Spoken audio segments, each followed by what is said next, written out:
Hal ini dijelaskan oleh Kepala Dinas Kesehatan Kota Palembang, Anton Suwindro. Sepanjang tahun 2016, ada 2 penyakit yang masih banyak diidap masyarakat Palembang, yaitu ISPA sebanyak 51.075 orang, dan hipertensi sebanyak 68.367 penderita. Data ini mengalami ISPA 190.403 orang, dan hipertensi 79.192 orang. Itu masih didominasi oleh penyakit ISPA. Kedua adalah hipertensi. Nah, ini yang mengagetkan kami.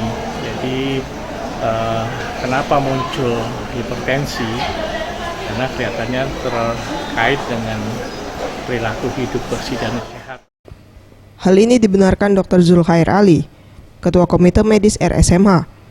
Meski penderita ISPA dan hipertensi di Kota Palembang sedikit menurun dibandingkan tahun 2015, namun jumlah ini masih terbilang tinggi.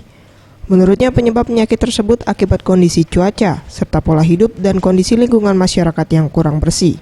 Nah, ini contoh nyatanya bahwa ISPA sebagai penyakit menular itu masih cukup tinggi, memegang nomor 1. Ini sangat tergantung dengan cuaca, kemudian sanitasi, kebersihan lingkungan yang dapat menyebabkan mudah tertularnya orang mengalami infeksi saluran pernapasan. Anugerah Sadi Pratama, Sriwijaya TV.